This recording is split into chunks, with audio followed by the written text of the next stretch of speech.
San Miguel, un pequeño rincón en las vastas tierras de Chihuahua, no era más que un susurro en el mapa. Un puñado de casas apelotonadas alrededor de una plaza polvorienta, abrazadas por la sierra que se alzaba, imponente y silenciosa. Era un pueblo donde el tiempo parecía moverse con la lentitud de un río seco, donde las historias se contaban bajo el sol inclemente y la vida transcurría con la cadencia de las estaciones. La tranquilidad era su moneda más valiosa, una paz tejida con el esfuerzo de su gente, conocida por su calidez, su trabajo duro y su fe inquebrantable en que las cosas buenas siempre volvían. En el corazón de San Miguel, entre el olor a tierra mojada y el constante tintineo de metal, vivía Joaquín Ramírez. Para el pueblo era simplemente Joaquín, el herrero, pero entre el humo y las chispas de su taller le llamaban el fuego. No era por un temperamento explosivo, sino por la maestría con la que dominaba el yunque y el martillo, moldeando el hierro como si fuera arcilla en sus manos. Con sus 50 y tantos años, el cuerpo de Joaquín era un mapa de músculos forjados por el trabajo, sus manos grandes y callosas pero capaces de la delicadeza de un artista. Su rostro, surcado por líneas de expresión, reflejaba la honestidad de una vida sencilla y dedicada. La vida de Joaquín giraba en torno a 3 pilares: su taller, un santuario de creatividad y sudor; su esposa Elena, el ancla de su existencia, una mujer de sonrisa dulce y mirada profunda; y su hijo adolescente Mateo. Mateo era la prolongación de sus sueños, el futuro de su legado, un muchacho espigado con la misma chispa en los ojos que su padre, que ya mostraba una habilidad innata para el metal. Aunque Joaquín siempre le decía que podía ser lo que quisiera, Mateo pasaba sus tardes en el taller, aprendiendo los secretos del oficio, intentando imitar los golpes precisos de su padre, aspirando a llevar el nombre de El Fuego a la siguiente generación. La imagen de padre e hijo trabajando codo a codo era la estampa de la felicidad en San Miguel, pero incluso en el rincón más apartado la sombra de la violencia no tardaba en extenderse. El crimen organizado, específicamente el CJNG, se movía como una plaga por la región. San Miguel, por su lejanía y aparente insignificancia, se había mantenido al margen, como una burbuja de aire puro en medio de un pantano. Sin embargo, los rumores empezaron a filtrarse como veneno. Pequeños incidentes aislados que, al principio, nadie quería ver. Un camión con vidrios polarizados que cruzaba la plaza a toda velocidad, la aparición esporádica de hombres armados en las afueras, historias de cobro de piso en pueblos vecinos. La gente de San Miguel, incluido Joaquín, se aferraba a la negación. Eso no pasa aquí, decían como un mantra para ahuyentar el miedo. Preferían creer que su tranquilidad era inquebrantable, que la sierra misma los protegía. Joaquín, con su mente práctica y su corazón lleno de esperanza por Mateo, desestimaba las advertencias. «Son cosas de la ciudad, de gente que no tiene nada que hacer», solía decir mientras el martillo golpeaba el yunque, creando música de hierro que ahogaba las preocupaciones. La relación con Mateo era el motor de su vida. Joaquín se sentía orgulloso de su hijo, de su inteligencia, de su buen corazón. Mateo, a sus 17 años, no solo era un aprendiz prometedor en la herrería, sino también un estudiante brillante. Elena, su madre, soñaba con que Mateo fuera a la universidad, que tuviera una vida más allá del calor sofocante del taller. Pero Mateo, con una lealtad inquebrantable, siempre le recordaba a su padre: «Mi lugar está aquí, contigo». Esas palabras llenaban de gozo a Joaquín, aunque secretamente esperaba que su hijo explorara otros caminos. Las tardes en el taller eran un ritual. Joaquín enseñaba, Mateo aprendía. El sonido rítmico del martillo, el siseo del metal al enfriarse en el agua, el olor a carbón y metal caliente. Eran momentos de complicidad, de chistes internos, de proyectos compartidos. Una vez Mateo le ayudó a forjar una reja ornamental para la iglesia, un trabajo delicado que requirió paciencia y precisión. Joaquín recordaba la sonrisa de orgullo de su hijo al ver la pieza terminada, brillando bajo el sol. Esas eran las escenas cotidianas que tejían la estabilidad y la felicidad de la familia Ramírez. Una familia sencilla, pero rica en afecto y en sueños. Pero la burbuja de San Miguel, la que Joaquín creía irrompible, estaba a punto de estallar. El primer signo de peligro inminente no fue un camión o un rumor, sino una advertencia velada. Un día, un viejo amigo de Joaquín, un arriero que viajaba por la región, llegó al taller con el rostro pálido. «Joaquín», dijo con voz baja, «ten cuidado. Los de la M están cobrando piso en el Salto. Dicen que son los nuevos dueños de la tierra». Se refería al cártel de Jalisco Nueva Generación, al que la gente de la sierra llamaba la M por sus iniciales. Joaquín en ese momento estaba concentrado en enderezar una pieza de hierro. Su ceño se frunció. Tonterías, Miguel. Aquí no hay nada que cobrar. San Miguel es un pueblo de trabajo, no de problemas. Miguel suspiró, sus ojos llenos de una preocupación genuina. No los subestimes, compadre. Estos no son como los de antes. No respetan nada. Joaquín, sin embargo, se encogió de hombros. Había visto y oído muchas cosas en su vida. La paranoia era contagiosa y él prefería no contagiarse. Pensó que Miguel, con sus viajes constantes, se había vuelto un poco supersticioso. Se aferraba a la idea de que su pueblo era diferente, que su trabajo y su honestidad los protegían. La conversación terminó con Joaquín volviendo a su yunque, el sonido del martillo silenciando cualquier pensamiento inquietante. Miguel se fue, dejando tras de sí un rastro de inquietud que Joaquín intentó ignorar. Esa noche, mientras cenaba con Elena y Mateo, la imagen de Miguel y sus palabras volvieron a su mente. Miró a su esposa, luego a su hijo, que reía mientras le contaba una anécdota de la escuela. La felicidad en sus rostros era tan tangible que Joaquín se convenció de que no había lugar para el miedo. San Miguel era seguro, su familia estaba segura. Él se equivocaba. Esa burbuja de protección, aunque él no lo supiera, ya tenía una grieta que la violencia no tardaría en romper por completo. La burbuja de San Miguel no solo tenía una grieta, sino que estaba a punto de reventar. La mañana llegó como cualquier otra, con el sol calentando el polvo de las calles y el canto de los gallos. Joaquín ya estaba en su taller, el siseo del fuelle marcando el inicio de la jornada. Elena preparaba el desayuno y Mateo se alistaba para ir a la escuela. De repente, el sonido familiar del pueblo fue ahogado por un rugido. No era el motor de un camión de carga ni el tractor de un agricultor. Era un sonido más grave, más amenazante. Joaquín levantó la vista del metal incandescente. El ruido crecía, acercándose rápidamente. Un convoy de camionetas pintadas de negro, con hombres armados asomándose por las ventanas, irrumpió en la plaza principal. No eran vehículos del gobierno, no llevaban insignias. Eran los de la M, los del CJNG. El terror se apoderó de San Miguel en cuestión de segundos. Disparos al aire, gritos, el chirrido de los neumáticos. Los habitantes corrieron a refugiarse en sus casas, cerrando puertas y ventanas con prisa. El caos se desató. Los sicarios, con el rostro cubierto, bajaron de las camionetas. Se movían con una brutalidad calculada, intimidando a cualquiera que se cruzara en su camino, saqueando tiendas pequeñas, rompiendo lo que encontraban a su paso. Su objetivo no parecía ser uno específico al principio. Era establecer control, sembrar el miedo, dejar claro quién mandaba ahora. Uno de los grupos de sicarios, quizás atraído por el humo y el sonido del martillo, se dirigió al taller de Joaquín. Para ellos era solo otro lugar que profanar, otro símbolo de la vida tranquila que venían a destruir. Joaquín los vio venir desde la entrada de su taller. Eran al menos 5 hombres, todos jóvenes, con armas largas. Sintió un nudo en el estómago, pero también una furia que no conocía. Este era su espacio, su vida, el legado de su familia. «¿Qué quieren aquí, prombititabo?», preguntó Joaquín poniéndose delante de su yunque, una barra de metal caliente en la mano más por instinto que por una amenaza real. Los sicarios se rieron. Uno de ellos, el que parecía ser el líder, se acercó empuñando su rifle. «Venimos a cobrar, viejo, y a enseñarles quién manda». Sin esperar respuesta comenzaron a destrozar el taller. Las herramientas volaron por los aires, las piezas de metal forjado fueron pisoteadas, el trabajo de toda una vida se deshizo en minutos. Joaquín intentó detenerlos con palabras, con súplicas, pero sus palabras se perdieron en el estruendo. Sintió un empujón y cayó al suelo, viendo cómo pateaban sus herramientas, cómo rompían el trabajo que tanto amaba. Su corazón latía con fuerza, una mezcla de impotencia y rabia. En ese momento, Elena y Mateo, alertados por el ruido, salieron de la casa que estaba justo al lado del taller. Elena gritó al ver la escena, pero Mateo, con la impulsividad de la juventud y el amor por su padre, no pensó en el peligro.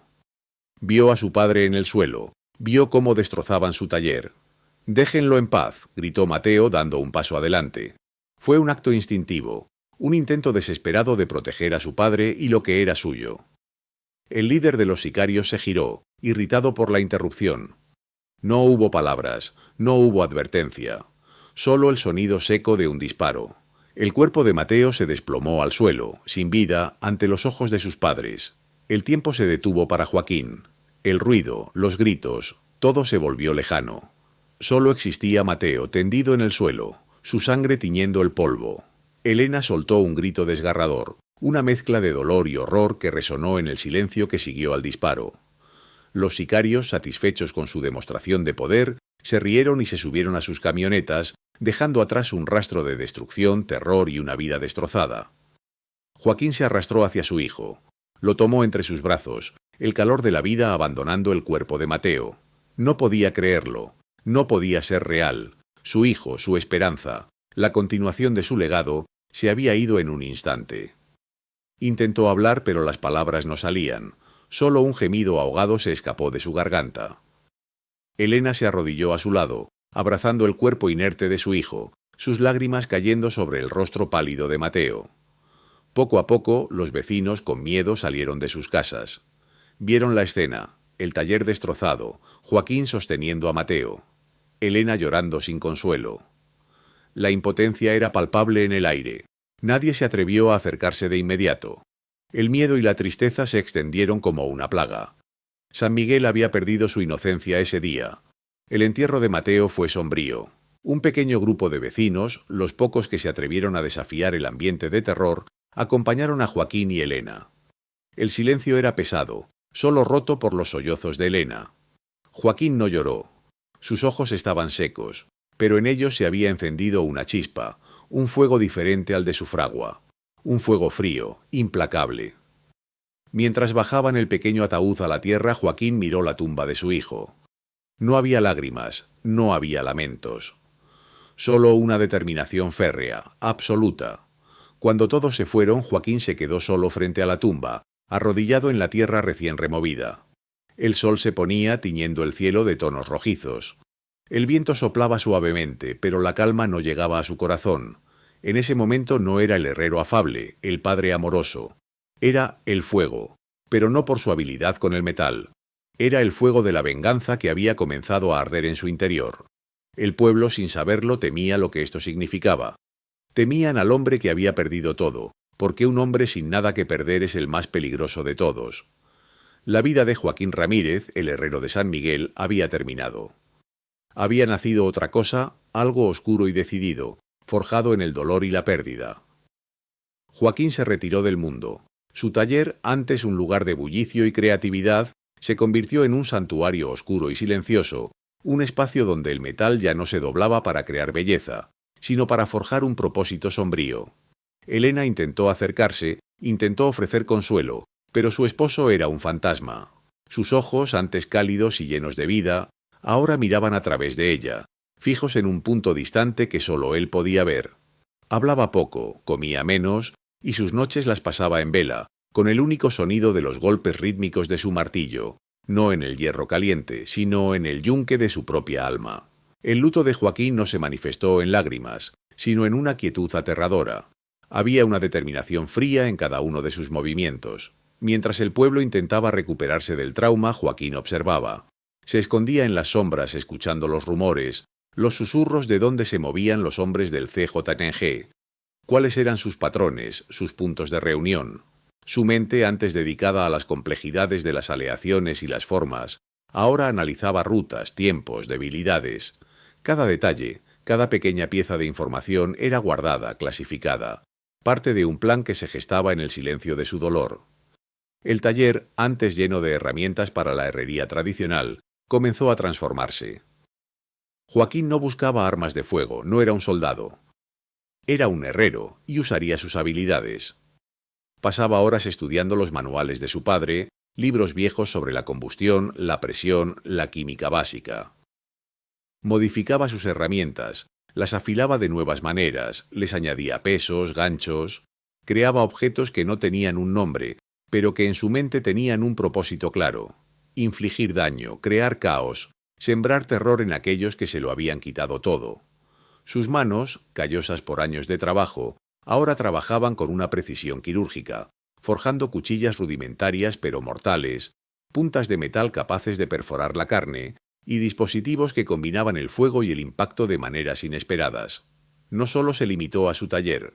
Joaquín, que conocía cada sendero, cada cueva, cada refugio en las montañas que rodeaban San Miguel, empezó a moverse como una sombra.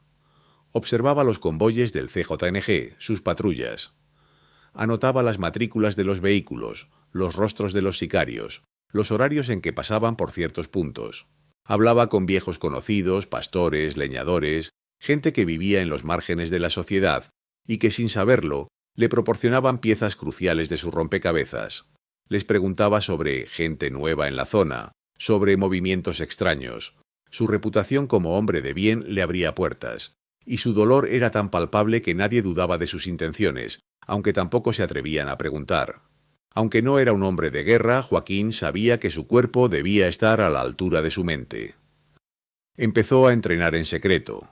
Corría por las montañas, subía pendientes empinadas, cargaba pesas improvisadas. Su alimentación era espartana, su descanso mínimo. Cada músculo de su cuerpo se tensaba con un nuevo propósito. Visualizaba cada paso de su plan, cada posible contingencia. Se imaginaba a sí mismo moviéndose en la oscuridad, golpeando con rapidez y precisión, desapareciendo sin dejar rastro. El fuego ya no era un apodo cariñoso, era una fuerza interna que lo consumía, una llama fría que lo impulsaba hacia su inevitable destino. Una tarde, Elena encontró a Joaquín en el taller. Él estaba puliendo una pieza de metal, su rostro iluminado por el reflejo de la fragua apagada. Ella vio el cambio. Ya no era su Joaquín, el hombre que le contaba chistes y le cantaba canciones viejas. Era alguien más, un desconocido forjado en el dolor. Intentó abrazarlo, pero él se apartó suavemente. «Voy a salir un rato», dijo, su voz áspera, desprovista de emoción. Dejó sobre la mesa de trabajo una pequeña figura de metal que había forjado, un pájaro con las alas rotas. Era un objeto de dolor, de pérdida, pero también de una extraña belleza. Elena lo tomó en sus manos, sintiendo el metal frío. Las lágrimas que había intentado reprimir finalmente cayeron. Sabía lo que el pájaro significaba. Sabía que Joaquín se iba, y que el hombre que regresaría, si es que regresaba, no sería el mismo. Joaquín se puso de pie, miró el taller por última vez, sus ojos recorriendo cada herramienta, cada rincón, cada recuerdo. Era un adiós a su vida antigua, a su pasado como herrero de paz, a la inocencia que había muerto con su hijo. Salió del taller sin mirar atrás, la figura del pájaro de metal aún en las manos temblorosas de Elena. La sombra de la noche lo envolvió mientras se dirigía hacia las montañas, llevando consigo el fuego de la venganza. No había vuelta atrás. Su plan estaba listo. La forja de la venganza había terminado. Solo quedaba la ejecución. La primera luz del amanecer apenas se asomaba por las cumbres de la sierra cuando Joaquín hizo su primer movimiento. No buscó a los peces gordos, no todavía. Su objetivo era un grupo pequeño de sicarios del CJNG que se había establecido en un puesto de control improvisado, cerca de una vieja mina abandonada a unos 20 kilómetros de San Miguel. Era un lugar remoto, perfecto para su plan. Este grupo era conocido por su crueldad gratuita, por extorsionar a los pocos viajeros que se atrevían a usar ese camino de tierra. Su presencia era un símbolo de la opresión que ahora asfixiaba a la región. Joaquín había estudiado el lugar durante días. Conocía cada roca, cada arbusto. Sabía dónde se ponían los centinelas, dónde guardaban sus vehículos, dónde hacían sus fogatas por la noche. Había preparado una trampa elaborada, una que solo él, con sus conocimientos de herrero, podía idear. No eran explosivos complejos, sino una combinación de mecanismos que usaban el peso, la gravedad y, por supuesto, el fuego. Se movió en la oscuridad de la noche como un fantasma. Llevaba consigo varias piezas metálicas que había forjado, algunas con bordes afilados, otras huecas para contener líquidos inflamables. También cargaba con una pequeña bomba de fabricación casera, diseñada para esparcir gasolina y encenderla al mismo tiempo. Su respiración era lenta y controlada, su mente enfocada. No había miedo, solo una determinación fría que lo impulsaba. Llegó al puesto de control antes del amanecer. Los sicarios, confiados y perezosos, dormían o estaban de guardia sin prestar mucha atención. Joaquín se deslizó entre las sombras, instalando sus trampas con una precisión quirúrgica. Colocó una serie de cables de acero casi invisibles a la altura del tobillo, conectados a garrafas de gasolina suspendidas precariamente. Debajo de estas había preparado una cama de hojarasca seca y ramas, rociada con más combustible. Algunas de sus piezas metálicas afiladas estaban estratégicamente colocadas para caer o ser lanzadas con el movimiento. La ejecución de la trampa fue brutal y efectiva. Esperó el momento justo cuando los primeros rayos de sol empezaban a iluminar tímidamente el campamento. Un sicario que se levantó para orinar activó el primer cable. La garrafa de gasolina se volcó, empapando el suelo y al hombre. Casi al instante, un pequeño detonador, activado por la tensión del cable, encendió la gasolina. El fuego se extendió con una velocidad aterradora. El grito del sicario en llamas despertó a los demás. El pánico se apoderó de ellos. Intentaron correr, pero se encontraron con más cables y más derrames de gasolina que se encendían al contacto con las llamas o las chispas. Las piezas metálicas que Joaquín había forjado se desprendieron, hiriendo a los hombres que intentaban escapar. El humo denso y acre llenó el aire, cegándolos y asfixiándolos. Joaquín observaba desde la distancia, inmóvil. No sentía alegría, solo una satisfacción sombría. Veía las siluetas de los hombres arder, escuchaba sus gritos desesperados. Cada grito era un eco del que nunca escuchó de Mateo. No había piedad en su corazón, solo las imágenes de su hijo, de su taller destrozado, de Elena llorando. Operó con una precisión metódica, sin piedad, impulsado por la imagen de Mateo. Cuando el fuego comenzó a consumir por completo el campamento, Joaquín se acercó. Algunos sicarios estaban muertos, calcinados. Otros se retorcían en el suelo, gravemente quemados, pidiendo ayuda. Joaquín no les ofreció consuelo. En su lugar dejó una marca, una pequeña pieza de metal forjada con la forma de un pájaro con las alas rotas, igual a la que le había dejado a Elena. La clavó en un árbol quemado, un mensaje claro para quien lo encontrara. No era un ataque aleatorio. Tenía un autor y ese autor tenía un motivo. Los resultados del primer ataque fueron devastadores para ese pequeño grupo. 3 sicarios murieron en el acto. 2 más quedaron con quemaduras tan graves que morirían horas después. Los restantes huyeron aterrorizados, dejando atrás sus armas y sus vehículos quemados. El CJTNG se dio cuenta de inmediato de que algo andaba mal. Al principio lo atribuyeron a una banda rival, un ajuste de cuentas común en la región. Enviaron más hombres a la zona, pero aún no comprendían la naturaleza de su enemigo. No era una guerra entre carteles, era algo mucho más personal, algo que se cocinaba en el fuego de la venganza de un solo hombre. El rumor del Herreram Torfoleum, Herrero Fantasma o el Fuego Vengador, comenzó a circular entre los sicarios. Al principio eran susurros, un cuento de terror para asustar a los nuevos reclutas. Pero a medida que más y más puestos de control y casas de seguridad sufrían ataques similares, siempre con el fuego como protagonista y la extraña marca del pájaro de metal, el rumor se convirtió en una inquietud palpable. La idea de un enemigo invisible que conocía sus movimientos y usaba trampas infernales empezó a sembrar el miedo en sus filas. Mientras tanto, en San Miguel, el pueblo, aunque asustado por la escalada de violencia, empezó a ver a Joaquín de una manera diferente. Al principio la gente sentía miedo por él, por lo que le pudiera pasar al enfrentarse a un cartel tan poderoso, pero a medida que la noticia de los ataques se extendía, el miedo se mezclaba con una extraña admiración. Algunos en secreto sentían una esperanza que no se atrevían a verbalizar. Joaquín, el herrero, el padre en duelo, se estaba transformando en una especie de leyenda, un vengador que operaba en las sombras. Se movía como un fantasma, utilizando su conocimiento del terreno a la perfección. Después de cada ataque, desaparecía sin dejar rastro, dejando a los sicarios frustrados y aterrorizados. Las montañas, antes un refugio de paz, se habían convertido en su campo de batalla, su escondite y su aliada. Los sicarios buscaban hombres armados, vehículos, enfrentamientos directos. Pero Joaquín no era un hombre de guerra convencional, era un herrero, un artesano de la destrucción, que usaba la inteligencia y la sorpresa como sus armas más letales. El fuego de su fragua ahora se había extendido por la sierra, quemando a sus enemigos uno por uno. Y su leyenda apenas comenzaba. Los ataques de Joaquín se volvieron más audaces con el paso de los días, casi semanas. Ya no se contentaba con pequeños grupos en la periferia. Ahora sus objetivos eran más relevantes para la estructura del CJNG en la región. Apuntaba a convoys de suministros, a vehículos que transportaban a mandos intermedios del cartel e incluso a casas de seguridad mejor fortificadas. Sus métodos también se sofisticaban, integrando cada vez más elementos de su oficio.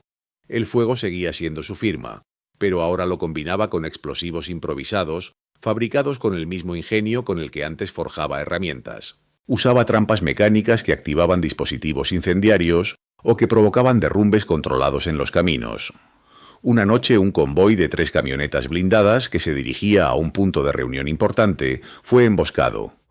Joaquín había pasado días observando la ruta, identificando un paso estrecho en la sierra. Allí preparó una trampa. Utilizó cables de acero forjados y templados por él mismo, para crear una red casi invisible a baja altura. Cuando las camionetas pasaron, los cables se enredaron en los ejes, inmovilizándolas. Luego, desde la cima de un risco cercano, lanzó barriles llenos de una mezcla de gasolina y aceite, que se encendieron al impactar, convirtiendo el paso en un infierno de llamas. El resultado fue brutal. 5 sicarios murieron calcinados dentro de los vehículos y otros 2 que intentaron escapar fueron alcanzados por las llamas sufriendo quemaduras horribles. Joaquín, como siempre, dejó su marca del pájaro de metal. El CZKNG, frustrado y humillado por la incapacidad de capturar a este herrero fantasma, respondió con una brutalidad aún mayor. Desataron su furia contra la población civil de San Miguel y los pueblos vecinos, buscando información o simplemente sembrando el terror para presionar. Los patrullajes se multiplicaron, los interrogatorios violentos se hicieron comunes, y la presencia de sicarios en las calles se volvió abrumadora. Las tiendas cerraban temprano, las calles quedaban desiertas al anochecer. Los habitantes de San Miguel vivían con un miedo constante, atrapados entre la amenaza del cartel y la venganza de Joaquín. A pesar de la intensificación de la búsqueda, Joaquín lograba evadir a los sicarios una y otra vez. Conocía cada vereda, cada cueva, cada pasaje secreto en las montañas circundantes. Los sicarios, armados con la tecnología más moderna y vehículos todoterreno, se perdían en el laberinto de la sierra, mientras Joaquín se movía como una sombra. Usaba su conocimiento del terreno para desaparecer sin dejar rastro, dejando a sus perseguidores en la frustración. Varias veces estuvieron a pocos metros de él, pero una grieta en la roca, un arbusto denso o un cambio repentino en el viento le permitían esfumarse. La frustración del CZNG era palpable. No podían creer que un solo hombre les estuviera causando tantos problemas. En una ocasión, un grupo de sicarios lo acorraló cerca de una antigua mina abandonada. Eran al menos 10 hombres bien armados. Joaquín no buscó un combate frontal. En su lugar, activó una serie de cargas explosivas que había colocado estratégicamente dentro de la mina, provocando un derrumbe parcial y liberando una densa nube de polvo y humo. Mientras los sicarios tosían y se desorientaban, Joaquín se deslizó por un pasaje secreto que conocía desde niño, apareciendo detrás de ellos.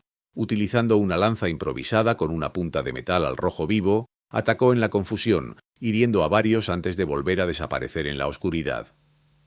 El fuego que dejó a su paso, provocado por alguna de las trampas, consumió parte de la entrada de la mina, sellando su escape y dejando a los sicarios atrapados en la oscuridad y el caos. El número de sicarios muertos o heridos por Joaquín ascendía rápidamente.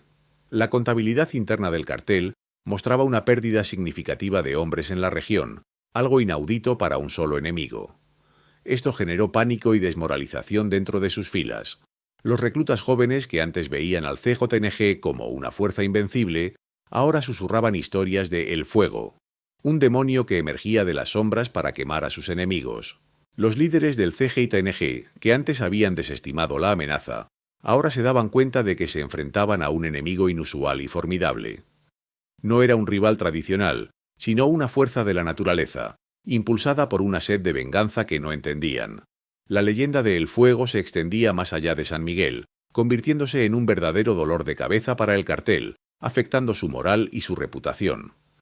Joaquín no mostraba signos de cansancio. Cada ataque, cada emboscada, era ejecutada con una precisión fría y calculada.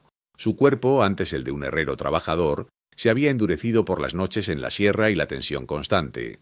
Sus ojos, antes amables, ahora reflejaban la dureza del acero forjado. No había alegría en sus victorias, solo una satisfacción sombría. Cada sicario caído era un paso más cerca de vengar a Mateo, un paso más cerca de la justicia que el sistema nunca le daría. El fuego en su interior, que antes era solo una chispa de dolor, ahora era un infierno rugiente, consumiendo todo a su paso. La Sierra de Chihuahua, testigo de tantas historias de violencia y resistencia, ahora era el escenario de la venganza de un padre, un hombre convertido en una pesadilla para aquellos que le habían arrebatado todo. La frustración del cártel Jalisco Nueva Generación alcanzó un punto de no retorno. Los líderes, cansados de las pérdidas constantes y de la burla que un simple herrero representaba para su autoridad, tomaron una decisión drástica. San Miguel, el pequeño pueblo que había sido el hogar de Joaquín, se convirtió en su objetivo principal. Ya no era suficiente con cazar a el fuego. Ahora el pueblo entero pagaría las consecuencias. La intención era clara: presionar a los habitantes hasta que entregaran a Joaquín o al menos forzarlo a salir de su escondite para un enfrentamiento abierto. Comenzaron bloqueando las carreteras de acceso y salida del pueblo. Camionetas con hombres armados patrullaban día y noche, deteniendo a cualquiera que intentara entrar o salir. Los pocos comercios que aún operaban vieron cómo sus suministros se agotaban. La intimidación sistemática se apoderó de San Miguel. Los sicarios se paseaban por las calles, sus armas a la vista, sus miradas frías y amenazantes. Hablaban en voz alta, recordándole a la gente quién mandaba ahora. Las reuniones en la plaza, las charlas en las puertas de las casas, todo eso desapareció. El silencio se volvió pesado, solo roto por el rugido de los motores de las camionetas o las ocasionales ráfagas de disparos al aire, pura demostración de poder. Los habitantes de San Miguel se encontraron en un dilema moral terrible. Por un lado, el miedo era paralizante. Las represalias del CJNG eran una amenaza muy real y palpable. Algunos, los más jóvenes o los que tenían menos lazos con el pasado del pueblo, deseaban que Joaquín se detuviera, que desapareciera para que la vida pudiera volver a la normalidad, aunque fuera una normalidad bajo el yugo del cártel. Decían en susurros que la venganza de Joaquín, aunque justificada por la muerte de Mateo, estaba condenando a todos. La paz, pensaban, valía más que cualquier retribución personal. Pero otros, los más viejos, los que habían conocido a Joaquín y a Mateo de toda la vida, veían las cosas de otra manera. Para ellos, Joaquín no era un criminal, sino un símbolo de resistencia. Era su única esperanza, la única persona que se atrevía a enfrentarse a la opresión que los había ahogado durante tanto tiempo. Recordaban la tranquilidad de San Miguel antes de la llegada del cártel, y la chispa de dignidad que Joaquín había encendido. La lucha interna entre el miedo a las represalias y el deseo de justicia, de recuperar su libertad, era constante y dolorosa. Las miradas se cruzaban en la calle, llenas de preguntas sin respuesta, de un dolor compartido que no se podía expresar en voz alta. A pesar del asedio y el terror, el espíritu de San Miguel no estaba completamente roto. Pequeños actos de resistencia comenzaron a surgir, discretos y arriesgados. Algunos habitantes, arriesgando sus vidas, empezaron a proporcionar información o ayuda a Joaquín. Un anciano dejaba comida y agua en una cueva específica en las afueras del pueblo, sabiendo que Joaquín la encontraría. Un joven que se dedicaba a ir y venir de pueblos cercanos para conseguir provisiones, desviaba la atención de los sicarios con historias falsas o rutas alternativas, comprando tiempo precioso para el fuego. Una mujer que trabajaba en la única tienda abierta dejaba mensajes codificados en la mercancía, informando a Joaquín sobre los movimientos de los sicarios o la ubicación de sus bases temporales. Estos actos, aunque pequeños, eran un testimonio de que Joaquín, aunque solitario en su misión, no estaba completamente solo. El pueblo, a su manera, estaba con él. La estrategia de desgaste del CJNG era implacable. No solo bloquearon las carreteras, sino que también comenzaron a cortar los suministros de agua y electricidad en ciertos sectores del pueblo, castigando a la población. El objetivo era aislar a San Miguel, generar hambre y desesperación, y romper la voluntad de su gente. La vida en San Miguel se volvió insostenible. Los niños enfermaban por la falta de alimentos y medicinas. Las cosechas se secaban en los campos. La esperanza disminuía con cada día que pasaba. Finalmente, el CJNG emitió un ultimátum claro y brutal: entregar a El Fuego antes del amanecer de la siguiente semana, o enfrentarían consecuencias aún peores. El mensaje fue transmitido por un altavoz que recorrió las calles, resonando en el silencio opresivo del pueblo. Joaquín, desde su escondite en las montañas, observaba el sufrimiento de su gente. Veía las camionetas patrullando, sentía la desesperación que emanaba del pueblo. Sabía que su venganza, aunque justa a sus ojos, estaba cobrando un precio demasiado alto a la gente inocente de San Miguel. La imagen de Elena, su esposa, y de los niños del pueblo, famélicos y asustados, se le clavaba en el alma como un puñal.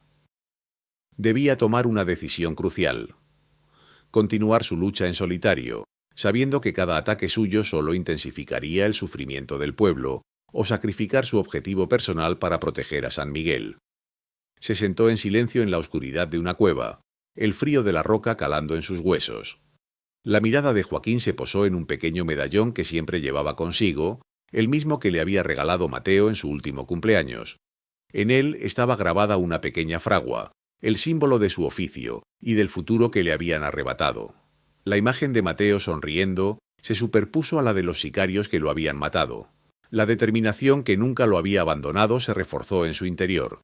Sabía que no podía abandonar su venganza, pero también sabía que no podía permitir que su pueblo fuera destruido por su causa. No. Debía haber un plan final, uno que protegiera a los inocentes mientras él cumplía su promesa. Joaquín se puso de pie, su cuerpo cansado pero su mente clara. Había llegado el momento de detener el asedio, de enfrentar a la bestia de una vez por todas. El fuego en su interior ardió con una nueva intensidad, no solo de venganza, sino de protección. El herrero de San Miguel, el fuego, estaba a punto de forjar su propio destino y el de su pueblo. Joaquín, con el medallón de Mateo apretado en su mano, sintió una claridad que no había tenido desde que su hijo murió. El ultimátum del CJNG no podía ignorarse. San Miguel no podía pagar el precio de su venganza. No más. Se acabaron los ataques furtivos, las emboscadas en la oscuridad. Había llegado el momento de la confrontación directa, de la última batalla. Su taller, el lugar donde había forjado sueños y esperanzas, sería ahora el escenario de su destino. Pasó los siguientes días en un frenesí silencioso, preparando cada detalle con una precisión obsesiva. El taller, ya un símbolo de su dolor y su ira, se transformó en una fortaleza improvisada. Reforzó las paredes con láminas de metal que él mismo había forjado, creando puntos ciegos y pasillos estrechos. El suelo, que conocía como la palma de su mano, fue sembrado con trampas, fosas cubiertas con hojas secas y ramas ocultando estacas de metal afiladas. Cables tensos a la altura del pecho, conectados a yunques que caerían con un estruendo devastador. Y por supuesto el fuego, su elemento. Instaló tuberías rudimentarias que, al ser activadas, liberarían chorros de aceite o gasolina hacia puntos estratégicos, listos para convertirse en una pared de llamas. Los fuelles de la fragua fueron modificados para bombear humo denso y sofocante a voluntad, cegando y desorientando a cualquiera que se atreviera a entrar. Cada herramienta, cada martillo, cada pieza de metal encontró un nuevo propósito. Las limas se afilaron hasta convertirse en dagas, los hierros candentes serían armas arrojadizas. Su plan para atraer al enemigo era audaz y peligroso. Necesitaba que los líderes del CJNG, los que habían dado la orden de asediar San Miguel y los directamente responsables de la muerte de Mateo, cayeran en su trampa. Una noche, bajo el manto de la oscuridad, Joaquín se acercó al campamento principal del cártel, dejando un rastro calculado. No era un rastro obvio, sino una serie de pequeñas provocaciones. Un vehículo patrullero saboteado de una manera que dejaba una firma similar a sus ataques anteriores, un mensaje grabado en una bala que decía «Por Mateo», y una pequeña figura de metal, una miniatura de su yunque, dejada en el centro de la plaza del pueblo, un desafío directo. Los líderes del CJNG, hartos de su persistencia y confiados en su superioridad numérica, cayeron en la provocación. Pensaron que era una trampa para él, que lo acorralarían en su propio taller. Decidieron ir en persona para asegurarse de que el fuego fuera extinguido de una vez por todas. La noche del enfrentamiento final llegó con un aire pesado y denso. El viento arrastraba el olor a tierra y a pólvora lejana. Joaquín, escondido en las sombras de su taller, escuchó el rugido de los motores acercándose. Eran al menos 3 camionetas, llenas de sicarios y lo que parecían ser los líderes. Eran más de los 11 que había planeado quemar, pero no le importaba. Su mente estaba fija en los que habían matado a Mateo. La primera camioneta se detuvo frente a la entrada principal del taller. Un hombre corpulento, con una cadena de oro gruesa al cuello, bajó y gritó: «¡Sal, herrero, tu tiempo se acabó!». Joaquín no respondió con palabras, sino con acción. Activó la primera trampa. Una explosión controlada, de las que había diseñado usando pólvora y metralla, se disparó desde el techo del taller, justo enfrente de la entrada. No buscaba matar, sino desorientar. El estruendo fue ensordecedor, y una nube de humo y polvo se levantó, envolviendo a los primeros sicarios. En la confusión, Joaquín activó el sistema de fuelles modificado.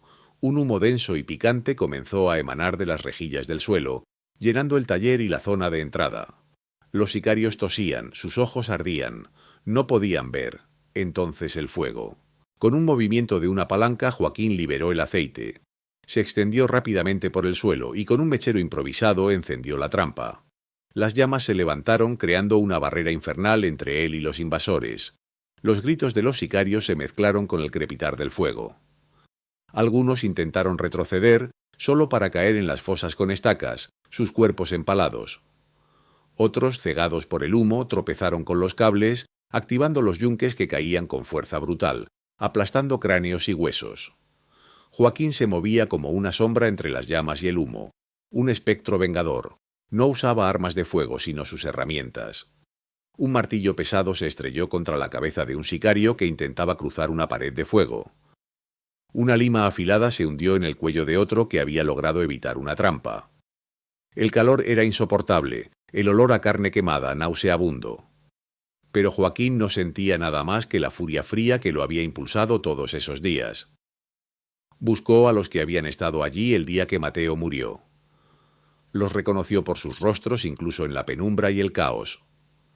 Uno de ellos, un hombre joven con un tatuaje distintivo en el cuello, intentó huir por la parte trasera del taller. Joaquín lo interceptó. No dijo nada. Solo alzó un trozo de metal ardiente, recién sacado de la fragua, y lo estampó contra el rostro del sicario. El grito fue espeluznante, la piel chisporroteó. Luego, el herrero lo empujó hacia una de las fosas, donde el fuego ya consumía a otros.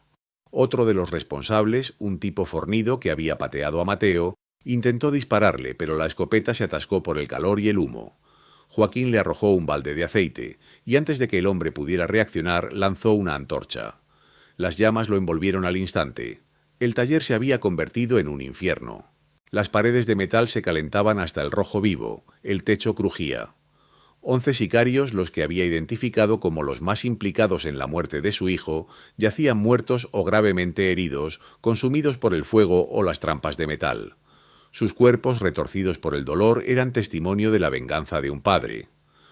Uno de los líderes, el de la cadena de oro, logró escapar del taller, gravemente quemado pero vivo.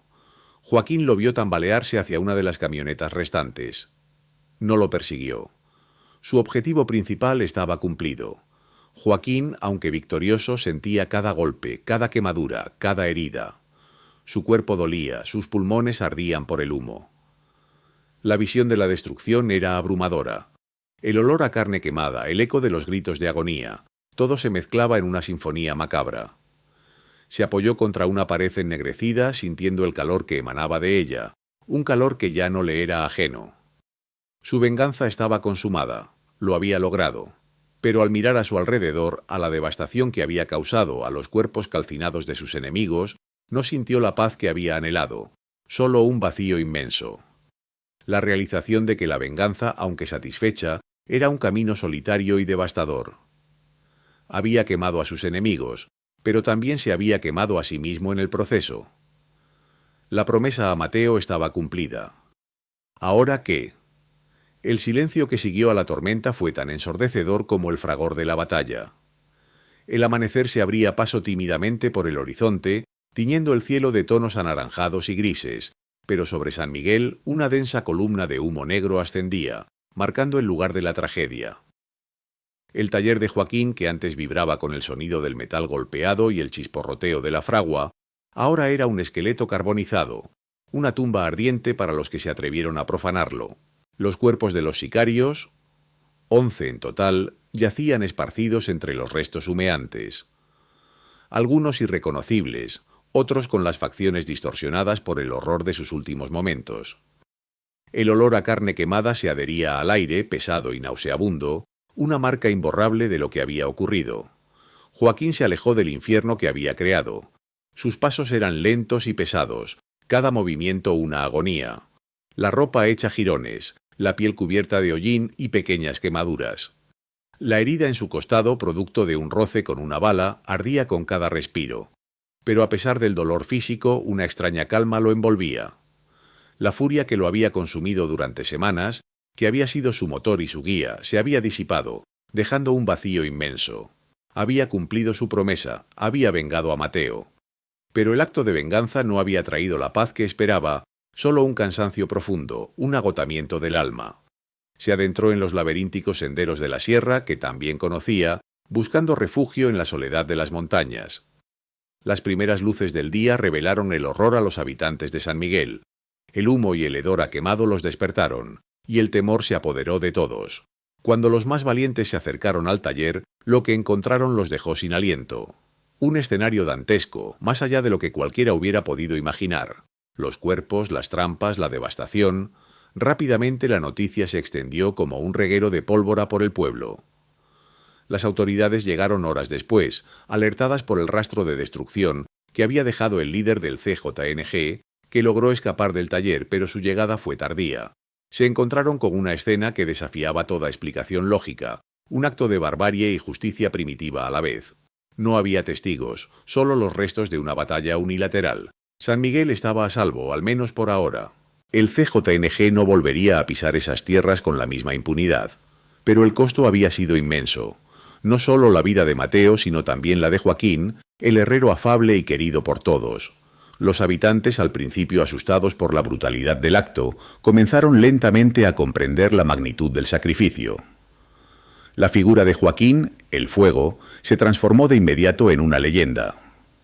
Su historia se transmitía de boca en boca, susurrada en las noches, contada con una mezcla de temor y admiración. Se convirtió en un símbolo de resistencia, la prueba de que incluso el más poderoso puede ser derribado por la voluntad inquebrantable de un hombre común. La historia de un padre que se negó a arrodillarse ante la opresión, que forjó su propia justicia con el fuego y el metal de su taller. El destino de Joaquín se volvió un misterio. Algunos decían que murió en las montañas, sucumbiendo a sus heridas, su alma finalmente en paz junto a la de su hijo. Otros creían que se había exiliado, buscando una nueva vida lejos del dolor y la memoria, convertido en un protector silencioso de aquellos que sufrían injusticias. Su paradero era desconocido, pero su leyenda persistía, alimentada por el asombro y la esperanza de un pueblo que había visto a su héroe emerger de las cenizas. Elena, la esposa de Joaquín, quedó devastada. La pérdida de Mateo y la transformación de su esposo la habían dejado sola, con un dolor que ningún tiempo podría borrar. Sin embargo, en lo más profundo de su corazón, encontró un extraño consuelo en la justicia que se había hecho. Su esposo, su Joaquín, había recuperado el honor de su hijo, aunque al precio de perderse a sí mismo. El impacto a largo plazo de la venganza de Joaquín fue palpable. El CJNG, aunque poderoso, sufrió un golpe significativo en esa región. La noticia de los 11 sicarios quemados por un herrero se extendió por los bajos fondos, sembrando una semilla de miedo y respeto. Creó un vacío de poder que otras facciones intentarían llenar, pero también una advertencia. No todos los pueblos eran fáciles de someter. San Miguel, aunque marcado por la tragedia, encontró una nueva oportunidad para reconstruirse. La memoria de Mateo, el joven soñador, y la leyenda de Joaquín, el fuego, se convirtieron en un recordatorio constante de la fragilidad de la paz y la fuerza del espíritu humano. El pueblo aprendió que la justicia a veces se forja en el dolor más profundo. Años después el taller de Joaquín seguía en pie, o lo que quedaba de él, un monumento ennegrecido al dolor y la resistencia. Las paredes rotas, el techo caído, pero la estructura aún se mantenía, como un testamento al hombre que lo había construido y defendido. Nadie se atrevía a reclamar la tierra, a reconstruirla. Era un lugar sagrado y maldito a la vez. En el centro de lo que una vez fue el suelo de la fragua, donde el fuego había rugido con vida y luego con muerte, alguien encontró un objeto. Una pequeña pieza de metal, forjada con una habilidad innegable, con la forma de un ave fénix, el símbolo de renacimiento de las cenizas. Era el legado de Joaquín, el herrero. El fuego no solo había sido destrucción, sino también la chispa de la esperanza y la memoria, un recordatorio de que incluso en la oscuridad más profunda, la voluntad de un hombre puede arder con una luz inextinguible. La historia del herrero de Chihuahua se convirtió en un susurro en el viento, una advertencia, una leyenda que perduraría por generaciones.